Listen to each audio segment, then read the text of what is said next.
What's Cooking Show from CRN Digital Talk Radio. Michael Horn and Paul Stern, thanks for joining us on the broadcast today. You know, this last weekend in Los Angeles, they had the 5th annual Los Angeles Wine Fest for charity, and it was held at the historic Raleigh Studios. That's where they filmed lots of the big TV shows you see on the air. Joel Fisher is the genius behind the LA Wine Fest, and Dr. Joel, as we like to call him, welcome to the broadcast. Well, thank you. I'm sorry I wasn't with you in Napa. There were a lot of people in Hollywood wanting to know what was going on in Napa, and I said, we have to listen to you on the station. You know, there are so many events, Dr. Joel, and everyone, that it's tough to get to all of them, and sometimes they get scheduled on the same weekend. And this was the 30th annual Napa Auction Napa Valley and the 5th annual LA Wine Fest. Is there any move to kind of separate the dates next year? Well, you and I have talked about it. You know I'd like to do that, and I think I'm going to do it. Like yesterday, for instance, there was also from 5 to 8 an Alhambra Wine Festival, which our friends from San Antonio, Madalena told me. Mike Wrigley told me that they were leaving, by 6 o'clock to get to that event. So lots of fundraisers around, lots of charity work that's done. Tell everybody about the LA Wine Festival. Who do you benefit? What's it all about? Give us a little background on it. Well, this is the 5th annual event. It's meant to be a consumer event. We went out and bring in as many wineries as I can get. Hampered a little bit by the fact that we competed with the same date as Mike was saying, as the Napa Festival.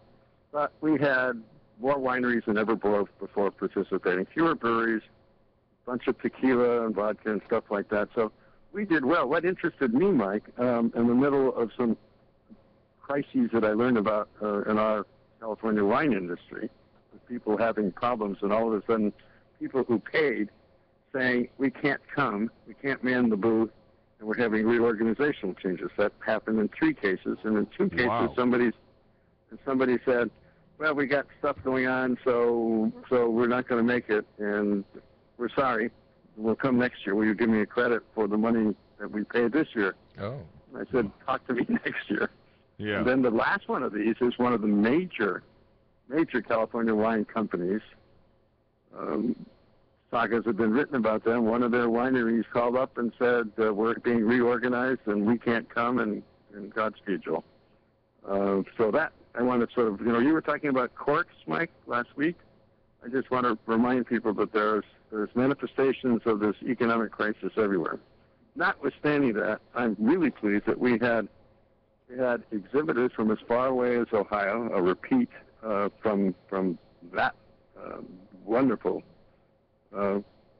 vendor, exhibitor, and we had a volunteer that I didn't hear about till yesterday who came from Hawaii because she wanted to see the festival and help. And I understand that she was very good and did help. So we had a lot of wineries pouring. We had just a lot of stuff going on, which I'm pleased that we not only do we have foundations, we're helping. We had 2 foundations sort of waiting in lines so that we might pick them. In the meantime, we helped them this year. So the bottom line, Dr. Joel Fisher, we do have some dollars raised for charity. That is correct. It was successful this year? I hope so. We're still doing the finances. But the one thing that they're successful, and they were successful, they were happy. They got names, they got money, they raised money at the table.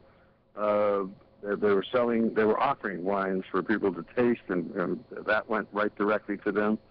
But the LA Wine Fest wine, which we've talked about, the Noir, the Gypsy Noir, made by this chap from Paso Robles, who makes wine in France and Argentina as well.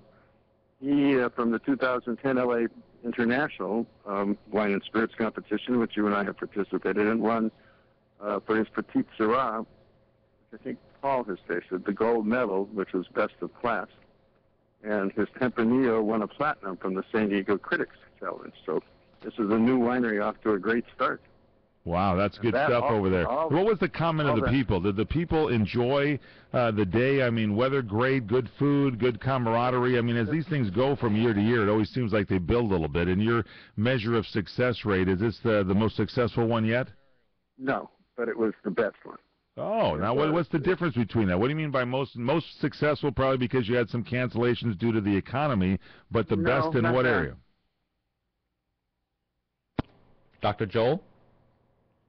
Well, apparently we've lost Dr. Joel. We got into the nuts and bolts of the wine festival over there, and apparently we've lost connection with Dr. Joel Fisher, ladies and gentlemen. Well, if I could mention, I know Dr. Joel Fisher is quite modest, but a good friend of mine in my absence, Sherry Tesler, was in attendance at the LA Wine Fest, and according to Sherry, she told me that it was very well attended, an enthusiastic, boisterous at times crowd, and when you consider those that are into wine, not exactly what you would consider to be a boisterous bunch, but obviously rather well eclectic attendance. Now, Ms. Tesler is definitely one of our great correspondents and experts here in the field. Did she like any particular wine? She has a pretty good palate from what I recall. Yeah, I did not get the details, but I am looking forward to getting a more complete update from my good friend Sherry Tesler. Well, here's the thing: LA Wine Fest every year is, kind of concentrates due to the fact that it's on the same dates as the Napa Valley auction in Napa Valley. It has more of the Southern California wines there, but as Dr. Joel mentioned, wines from around the world, like even wines from